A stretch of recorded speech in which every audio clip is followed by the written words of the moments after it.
Umarkot bypass रास्ता पलटि मरण जनता कुंभकर्ण निद्रे शोइछन्ति प्रशासन।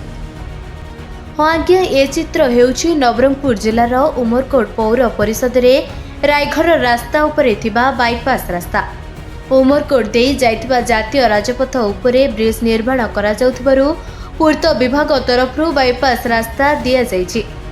नदी भितरु उठिथिबा किंबा मरामती होई नथिबा एक गली रास्ता को सूचना अनुसार उमरकोटर मशाणी पार्श्वरू एक अण ओसारिया रास्ता को दिया जाइछि मुख्य राज्य रास्तार बाईपास, जहाँकि अण ओसारिया होइथिबा सहित रास्ता रे पाइप पानी जमी खाल खोला जाइछि। जहाँकि अण ओसारिया होइथिबा सहित रास्ता रे पाइप पानी जमी खाल होई जाइछि तथा प्रत्येक दिन हजार हजार संख्यार जानवाहन चलाचल करुथिबारु वर्तमान यह पलटिछि मरण जता। उमरकोटर मुख्य साप्ताहिक बजार पार्श्वरे थिबा एही रास्ता रे किछि समय रे अध किलोमीटर पर्यंत लंबा ट्राफिक लागुथिबा देखिबाकु मिलुछि।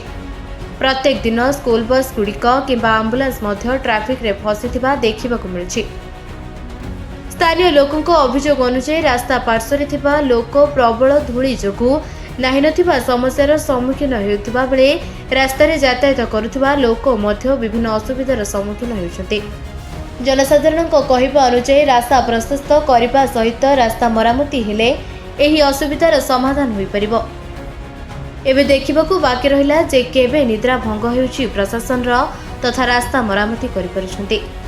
पानी न पड़िबारु आमर एठी एते धूली होउछि जे पाखापाखि घरे तो रही हो ना, जीवा आसवा जो कर लोक मैंने बहुत असुविधा भोग कर एते धूली होउछि जे श्वास निश्वास नहीं हो ना। सेकेंड कथा होउछि जे बाईपास रोड जो कराई सेटा एते प्रकार खाल ढेप अच्छी जे गाड़ी माने केतल पाल्टी हो ता ठीक ना नहीं।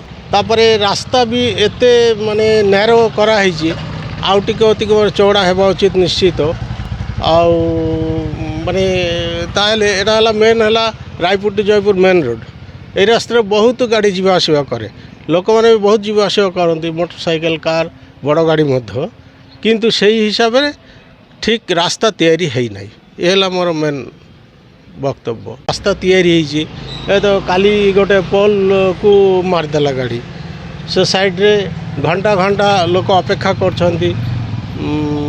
बस गाड़ी सब अटकी जाई पारु नाही, तार पाई निहती व्यवस्था करवा उचित। एम्बुलेंस भी आसला।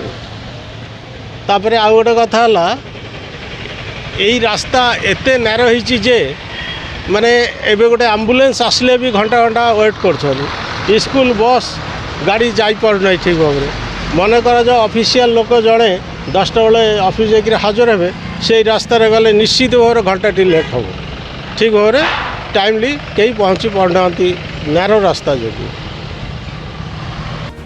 उमरकोटरू मनोज हालदार रिपोर्ट निरपेक्ष न्यूज।